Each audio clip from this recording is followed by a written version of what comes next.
자, 추수감사절을 맞아서 오늘 감사에 대해서 한번 생각해 보려고 합니다. 두 종류의 감사가 있어요. 두 종류의 감사. 첫 번째 종류의 감사는 상대적 감사입니다. 상대적 감사. 또 다른 하나는 뭐겠어요, 그러면? 절대적 감사겠죠? 상대적 감사는 비교하여 감사의 이유를 찾는 겁니다. 비교하여서. 이 감사는 자신과 그리고 그 무엇과를 비교해서 나의 상황이 내가 비교하고 있는 것보다 더 낫다라고 하는 이유로 감사를 하는 겁니다. 우리는 보통 두 종류와 비교를 하는 경향이 있어요. 첫 번째는 남과 나를 비교합니다. 남과 나를 비교해요. 자, 예를 들면 아주 상황이 좋지 않은 어떤 사람과 나 자신을 비교해보고 그보다 내가 더 나으니 그 나은 것 때문에 감사하는 겁니다. 이런 경우에 감사를 우리 많이 하죠. 그런데 이 감사의 문제는 나의 감사의 이유가 된 어떤 사람과 그 사람과 내가 똑같은 상황에 처하게 되면 복잡해지는 거예요. A라는 사람과 비교해서 저 사람보다 내가 나으니까 그 나은 것을 감사의 이유로 삼고 감사를 했는데 어느 날 보니까 내가 비교했던 그 사람과 내가 똑같은 처지 가운데 들어가는 거죠.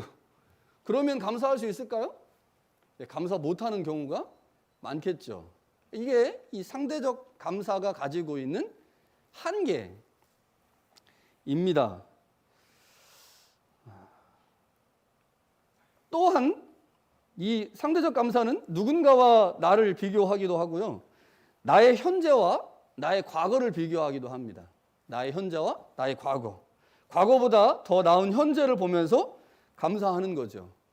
아, 옛날에는 이렇게 살았는데 지금 이렇게 살게 되니 감사하다. 아, 하나님 감사합니다. 그런데 미래가 과거보다 계속 좋아지다고 하는 보장이 없잖아요. 어느 날 보니까 과거보다 더 못한 삶을 살고 있어요. 그러면 감사할 수가 없는 거죠. 자, 그러니까 이 상대적 감사는 남과 나를 비교하고 나의 과거와 현재를 비교하면서 비교라고 하는 것을 가지고 계속 감사의 이유를 찾기 때문에 상황이 나빠지게 되면 더 안 좋은 상황 가운데 들어가게 되면 감사를 못할 수도 있는 한계를 가지고 있는 감사입니다. 자, 이야기를 왜 하겠습니까? 오늘 말씀해 보니까 성서는 감사할 때 이렇게 조건을 달아요. 범사에 감사하라. 범사에 감사하라. 이 범사라고 하는 것, 우리가 이 땅을 살면서 만나는 모든 일이죠. 모든 일에 감사해야 돼요. 모든 일에. 그런데 모든 일에 감사하려고 하니까 이것도 감사해야 되고 저것도 감사해야 되는데 상대적 감사의 상황 가운데 익숙해 있는 사람은 누군가와 비교해서 내가 낫기 때문에 감사했어요. 과거보다 현재가 낫기 때문에 감사했어요. 그래서 모든 일에 감사하고 있어. 그런데 어느 순간 과거보다 못한 현재를 만나고 내가 비교했던 어떤 사람과 동일한 상황 가운데 빠지게 되면 그때는 감사를 못하는 거죠. 그러면 성서가 말하고 있는 범사에 감사하라라고 하는 말씀을 지키지 못하게 됩니다. 이러니 우리가 감사하는 건 좋은데 안 하는 것보다 낫죠.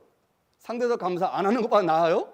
그런데 그렇게 감사하는 것에 익숙해지다 보면 그것이 감사의 정답이라고 생각을 하게 되다 보면 어느 순간 감사하지 못할 일이 자꾸 생기게 되고 그것 때문에 원망과 불평의 상황 가운데 놓이게 된다는 거예요.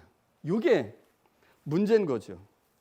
성서는 항상 감사해라, 범사에 감사해라 라고 말씀하고 있습니다. 자, 이 두 번째 감사, 절대적 감사입니다. 상대적 감사는 누군가 비교하면서 감사하는 것이라면 절대적 감사는 지금 현재의 모습 자체를 감사하는 겁니다. 현재의 모습 자체를 감사하는 거예요. 누군가 비교해서 감사하는 게 아니라 지금 내 모습 이것을 감사하는 거죠. 이렇게 감사할 수 있는 이유는 우리의 삶 전체를 하나님이 주관하고 계시다. 하나님의 절대적 주권과 역사하심을 믿을 때만 이 감사가 가능합니다. 장로교의 가장 중요한 신학이 하나님의 주권입니다. 하나님의 주권 사상을 받아들이는 거예요. 그 주권 사상 안에서 우리는 하나님이 우리를 영원전에 선택하셨다라고 하는 예정도 믿죠. 하나님의 절대 주권 안에 살고 있다고 고백한다면 오늘 우리의 삶의 상황이 어떠하든지 간에 하나님이 우리를 궁극적으로 선하게 인도하실 것을 믿기에 지금 현재 상황 자체를 가지고 감사할 수 있는 것. 성서가 말하는 감사는 우리의 삶 전체를 하나님께서 주관하고 계심을 믿고 드리는 그 감사를 성서가 말하고 있습니다. 자, 물론 우리가 이런 감사를 할 수 있냐?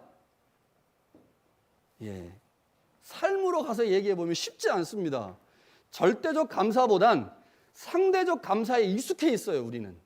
그리고 지금까지 상대적 감사를 진짜 감사라고 생각하고 그렇게 살아왔어요. 그런 우리가 어느 날 갑자기 절대적 감사, 그것이 하나님이 원하시는 감사니 이 감사하고 살아야지 라고 생각한다고 그렇게 바로 우리가 절대적 감사의 자리로 들어가지 못할 수 있습니다. 어쩌면 이 절대적 감사는 우리에게 불가능한 것처럼 보이는 감사이지요.